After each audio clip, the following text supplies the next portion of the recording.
Keyword kata kunci yang disampaikan UGD tadi, saya Ustadz kampung. Perlu diperbanyak spesies Ustadz kampung ini. Sekarang Ustadz hadir di hotel, di seminar, tidak menyentuh grassroots Ustadz kampung. Kenapa dulu orang begitu dekat dengan ulama? Karena dulu Ustadz kampung. Orang kalau mau pindah rumah, siapa yang diajaknya ngusir hantu nyumbang tanah? Ustadz kampung, diajak tahlil, la ilaha illallah, hilang hantu-hantu semua. Kalau anaknya mau lahir, bini sudah mengarang 2 hari 2 malam, anak tak lahir-lahir, kemana orang minta air? Ke Ustadz kampung, datang dia minta air, tolonglah Buya bacakan air putih. Dibacakan Ustadz tuh, iza zulzilatil ardu zilzalaha wa akhrajatil ardu asqalaha. Lahir. Kalau anaknya mau nikah takut dia hujan, dimintanya, tolonglah Buya, ini tenda udah ini, gulai udah masak, takut kami hujan. Kemana dia minta? Ke Ustadz kampung. Jadi masyarakat merasa terutang budi. Dulu anaknya payah lahir, Ustadz kampung. Dulu waktu dia mau pindah rumah, Ustadz kampung. Istrinya kerasukan, Ustadz kampung. Akhirnya sampai pada meminta pilihan politik, kemana dia bertanya? Ustadz kampung. Maka spesies Ustadz kampung mesti diperbanyak. Ustadz Somad ini Ustadz apa? Ustadz hutan. Saya ini lebih parah dari Ustadz kampung lagi. Saya masuk ke suku Talang Mama, suku Akir, suku Laut, masuk ke dalam. Ada seorang sekda, tak perlu disebutkan nama daerahnya, menjaga kode etik jurnalistik. Seminar di Jepang. Pas seminar Jepang, jumpa sama rektor Unhas, Universitas Hasanuddin. Bapak dari mana? Saya dari Sumatera. Bapak, saya dari Universitas Hasanuddin, rektor. Oh, kenal dengan Ustadz Somad. Bapak ini tak pernah datang ke pengajian Ustadz Somad. Cuman mau bilang tak kenal kan malu. Akhirnya kenal katanya. Pulang dicarinya lah saya. Ustadz, saya ketemu dengan rektor Unhas seminar di Jepang. Malu betul saya, belum pernah saya jumpa. Mau tak Ustadz ceramah kami undang di kabupaten? Saya bilang saya bukan Ustadz kabupaten. Saya ini Ustadz hutan. Kita telusuri dari mulai Sungai Kampar awal sampai ujung ke Penyalai. Kalau mau kasih saya jadwal. Dibuatlah subuh, duha, zuhur, asar, maghrib, isya, 7 pengajian sehari. Keluarkan nih peta sungai. Nanti berakhir ke Penyalai, Ustadz akan singgah sini, singgah ke yang tak pernah didatangi orang. Waktu mau ditandatangani sama wakil bupati, tanya, sanggup Ustadz? Kata saya, kita coba lupa. Nanti kalau sakit saya balik ganti Ustadz lain. 7 hari, 1 hari 7 titik, selesai. Habis Penyalai. Jadi masyarakat mengenal saya sampai orang-orang. Kenapa? Karena Ustadz kampung. Jadi yang selama ini masih lagi menjadi Ustadz mengawang-awang, baliklah ke dasar. Berakar ke bawah, berpucuk ke atas. Sekarang banyak Ustadz ke bawah, tak berakar, ke atas tak berpucuk. Akhirnya apa? Di tengah-tengah, Ustadz enceng gondok. Ustadz kampung. Nah, sekarang baru masuk ke Ustadz Soleh Hamdun, pesantren At-Taubah. Pertanyaan tadi tentang Ustadz kampung, tapi bagaimana cara menjadi Ustadz kampung? Melalui Ustadz Soleh Hamdun. Anaknya kita ajar tajwid. Bagaimana huruf tha, bagaimana huruf a, bagaimana huruf kha. Pelatihan baca Al-Fatihah bersanad sampai ke Syekh Quraim Rajih, dari Syekh Quraim Rajih sampai ke Nabi Muhammad. Salah satu orang yang punya sanad adi, sanad yang tinggi. Arti sanad tinggi itu silsilah dia dengan ke Nabi tak terlalu panjang. Di dunia ini yang masih hidup sampai hari ini adalah Syekh Quraim Rajih. Jadi betapa senangnya orang tua ketika anaknya dapat sanad. Ya, aku tadi dari musola dapat sanad. Sanad itu apa ya? Ini nama aku ya. Dari mulai Nabi ya, Nabi Muhammad, Imam Hafiz Nafi sampai ke bawah Syekh Quraim Rajih, lalu kemudian Ustadz Soleh Hamdun, aku ya. Jadi nak Fatihahku sampai ke Nabi ya. Menyentuh orang tuanya dari anaknya. Inilah maksud bermitra tadi. Jadi buah dari pertemuan kita hari ini, supaya IKADI ke depan membuat pelatihan guru-guru tahsin. Dibuat, dilatih. supaya nanti dia masuk ke pulau-pulau, ke semua sekolah, lalu kemudian guru-guru daftarkan anak Anda ke rumah Quran ini, maka dia akan hafal 2 juz, juz 29, juz 30 sebelum masuk SD. Hati siapa yang tak senang? Hati siapa yang tak bangga? Jadi orang kalau sudah terutang budi, kalau sudah tersentuh hatinya, semua dia kasih. Sentuhlah dia tepat di hatinya, dia akan jadi milikmu untuk selamanya. Jangan nanti kita perang baleho, tak jadi lagi. Jadi pintu masuknya untuk mendekati umat ini dari mana? Tahsin Quran. Dari mana? Dari pendidikan bahasa Arab. Baru kemudian ujung-ujungnya gol. Kalau udah bola tuh di depan tiang gawang, tak perlu disipak, dia embus saja gol. Anaknya diajar Quran, istrinya diajarkan pengajian ba'da asar tentang bagaimana taat kepada suami, menutup hijab dan lain sebagainya. Rumahnya didoakan, hantu jembalang tanahnya diusirkan, ada kena masuk jin diruqyahkan, dibantu dia. Lalu sampai kepada pilihan politik, datang dia bertanya, Ustadz, saya merasa udah terutang budi betul sama Ustadz. Ini tentang masalah pilihan nanti pilkada, pileg ini gimana Ustadz? Tak usah lah lagi aku kasih tahu, kau tahu sendiri aja lah itu dah. Kan nampak kalender gambar siapa itu kan. Jadi tak capek kita. 10 orang datang ke rumah dia menawarkan duit amplop, ada yang 100.000, ada yang 500.000, tak akan terpukau dengan itu. Dan kita ajarkan pula, datanglah Ustaz Somad ceramah tabligh akbar, ambil duitnya, jangan coblos orangnya, selesai. Tapi kalau tidak kita cerdaskan umat ini, maka ini saling kait mengait antara UGD dan Ustadz Soleh Hamdun. Mesti ada tindak lanjut yang real. Saya tak mau selesai ini jadi asap mengawang-awang. IKD yang sudah menggagas pertemuan ini, maka ke depan pelatihan guru-guru tahfiz, pelatihan guru-guru bahasa Arab. Nanti bagian iklannya minta aja tuliskan kalimat, Ustadz ini kalimatnya tolong bacakan. Nanti baru kami buat videonya di Pekanbaru. Kepada seluruh anak-anak muda di Kepulauan Riau, segera daftarkan diri Anda ke nomor berikut ini, datang, akan disebar ke seluruh ini bla bla bla bla. Jangan lupa subscribe, like, and share. Bagi-bagi tugas kita. Ada yang mempertahankan tiang gawang, ada yang menjadi striker penyerang, ada yang jadi back, ada yang jadi wasit. Jangan semuanya menjaga gawang. Siapa nanti penyerang? Jangan semuanya menyerang, nanti kebobolan. Tapi puncak dari kerjasama ini adalah meraih kemenangan supaya agama ini terjaga. Hirasatuddin wasiyasatud dunia. Wallahu a'lam. Pertama dari Ustadz Afrizal JPRMI. Pertama, strategi menyadarkan umat ini bagaimana. Kita punya yang namanya khutbah Jumat. Khutbah Jumat itu isinya tidak boleh khilafiyah, tapi isinya umum saja.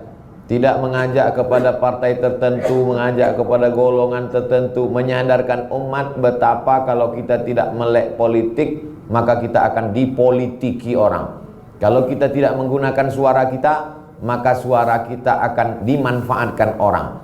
Jadi bagaimana menggunakan kata-kata kalimat yang umum, singkat, padat, bermakna, tegas, memilih diksi yang mengena, sehingga pesan dakwah itu sampai, khutbah. Yang kedua, bahwa kita ada kajian-kajian. Ada kajian ibu-ibu ba'da asar, ada kajian bapak-bapak malam Jumat, ada kajian-kajian. Dimanfaatkan kajian-kajian ini untuk jadi tema-tema itu. Jangan lagi, betul, toharoh itu memang air suci mensucikan, darah haid, darah bisul, darah nifas, darah wiladah. Memang kalau tidak paham toharoh, sholatnya tidak sah. Tapi juga jangan lupa, di samping fikih ibadah, fikih muamalah, ada namanya fikih siyasah. Disebut juga dengan al-ahkam as-sultaniyah. Disebut juga dia dengan as-siyasah as-syar'iyah. Disebut juga dengan al-khilafah. Disebut juga dengan min fiqhid daulah. Itu adalah beberapa istilah, casingnya beda, yang substansi maknanya satu. Bagaimana umat Islam ini disadarkan. Jadi kalau selama ini talaqti, pengajian di sana baca apa? Arba'in Nawawi. Pengajian di sana apa? Tafsir Jalalain. Pengajian di sana apa? Al-Ahkam As-Sultaniyah. Payah jelimet bahasanya, karena udah 1000 tahun kitab ini umurnya. Cari buku yang simpel sederhana, Min Fiqhid Daulah, Yusuf Qardawi. Lebih lebih kontemporer dan bahasanya lebih sederhana. Nah, jadi judulnya baca kitab juga. Judulnya halaqah, judulnya talaqi, judulnya berjumpa dengan orang dengan kitab bersanad, tapi isinya adalah kesadaran. Jadi semua mesti digarap. Seperti pokok kayu, ada yang menggarap batang kayu, ada yang menggarap akar kayu, ada yang menggarap pucuk kayu. Yang pucuk kayu tablik akbar, yang batang kayu, yang akar kayu kajian-kajian. Ada yang lebih khusus lagi, akar kayu, membaca kitab. Semua segmen mesti digarap. Kalau tidak akan digarap orang lain. Yang kita khawatirkan akan digarap oleh semangka, kulitnya hijau, isinya merah.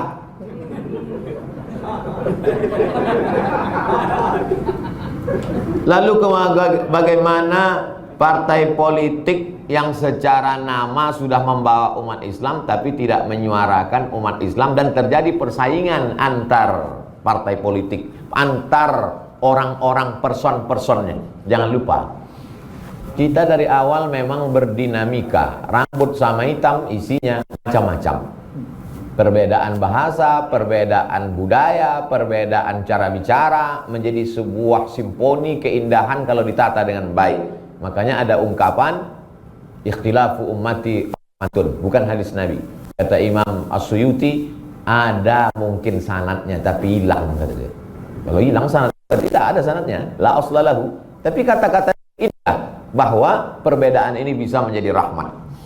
Ada seorang ulama namanya Syekh Abdul Halim Mahmud, dapat gelar doktor dari Sorbonne, Prancis. Jabatan terakhirnya Grand Syekh Azhar. Kata dia dalam buku biografinya, Alhamdulillah hazihi hayati. Hayati yang dia maksud hidupku, bukan hayati yang sama Zainuddin. Bahwa dalam Islam ini ada 3 aliran yang tak pernah bersatu. Yang pertama, aliran tekstualis. Dia terlalu berpegang kepada teks Quran dan hadis, tidak mau interpretasi terlalu jauh.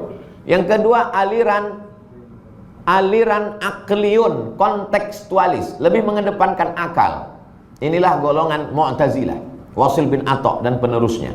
Yang satu nasyun, tekstualis. Yang satu akliyun, kaum rasionalis. Sedangkan yang ketiga adalah tidak pada teks, tidak pada akal, tutup teks, tutup akal, riyadhah, dia menunggu ilham dari Allah. Irfaniyun, kalangan sufi, tasawuf. Ketiga kelompok ini tidak pernah bersatu, tapi ada satu titik yang membuat mereka bisa bersama. Apa itu? Mukhlisina lahuddin. Makanya bisa kita lihat itu, bagaimana seorang Buya Hamka yang Muhammadiyah bisa duduk bersama dengan Kiai Abdullah Syafi'i. Buya Hamka imam besar Masjid Al-Azhar Blok M, datang Kiai Abdullah Syafi'i yang Nahdlatul Ulama, kaum tua Syafi'iyah.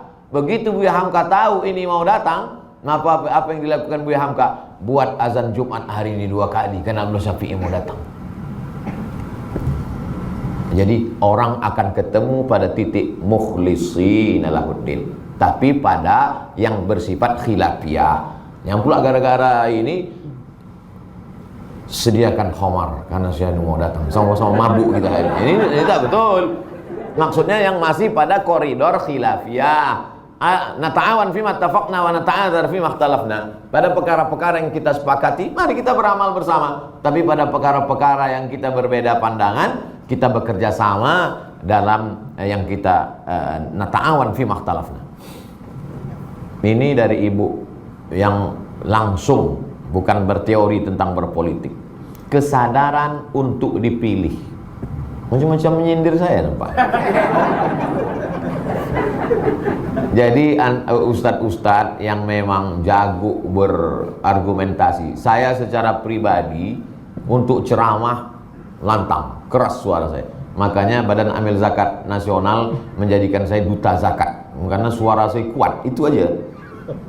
Tapi untuk berargumentasi dengan orang, saya paham diri saya tidak. Tapi ada ustadz-ustadznya. Maka sahabat saya yang LC, Ustadz kakak kelas saya di Mesir, Ustadz Sahrul Aidi, menjadi anggota Dewan DPR RI, sama-sama Azhar, LCMA, karena memang dia menguasai bidang itu. Dan di antara sahabat Nabi pun begitu. Ayahnya politikus, Umar bin Khattab, tapi anaknya tidak, Abdullah bin Umar. Ketika Umar bin Khattab meninggal, mau mereka bai'an Abdullah bin Umar, kata dia, aku tak sama ayah. Abdullah bin Umar lebih menggeluti bidang riwayat hadis, lebih pada keilmuan. Begitu juga dengan Amr bin As, anaknya Abdullah bin Amr tidak. Tapi orang yang punya bakat politik lalu kemudian membiarkan orang yang tidak punya keahlian mencalonkan diri, maka sesungguhnya dia sudah berkhianat. Jadi kalau ada ustaz punya bakat politik, hebat berargumentasi, lalu kemudian dia biarkan orang sakau duduk, maka sesungguhnya dia sudah berkhianat. Jadi pengkhianatan itu tidak selamanya makan riba, berkolusi, enggak. Membiarkan orang yang tak layak dengan penuh kesadaran itu juga menjadi pengkhianatan. Nah, ini kesadaran untuk dipilih. Al-haqqu bila nizam yaghlibuhul batil bin nizam. Kebenaran tidak diatur dengan strategi yang baik, maka dia akan dikalahkan oleh kebatilan yang diatur dengan strategi yang baik. Nah, bagaimana antar person ini? Persaingan antar person. Makanya politik kita masih ujuk-ujuk. Tiba-tiba, tak bisa begitu. Prosesnya panjang. Orang ini mesti dididik dulu. Pertama, 3 proses pendidikan. Pertama, akidah. Akidahnya mesti dididik.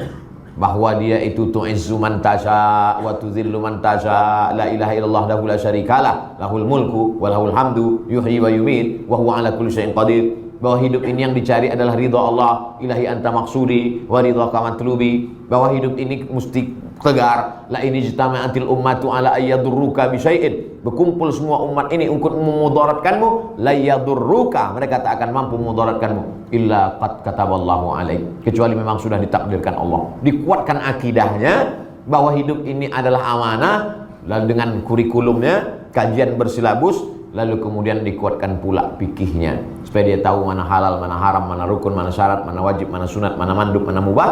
Setelah itu barulah akhlak. Bagaimana zuhud. Jadi ajarkan zuhud. Karena tidak bisa orang tidak dididik, tidak ditarbiyah dengan baik, tiba-tiba dia dudukkan, hati berubah-ubah, lupa dia semua target-target. Akhirnya sibuk dia di dunia ini. Begitu duduk dia asyik menunjukkan pulpen, bolak-balik pulpen. Rupanya harga pena itu 10 juta. Lupa dia tentang bagaimana membelikan beras untuk fakir miskin, mengirim dai-dai di kepulauan. Nah, ini semua adalah melalui lewat proses.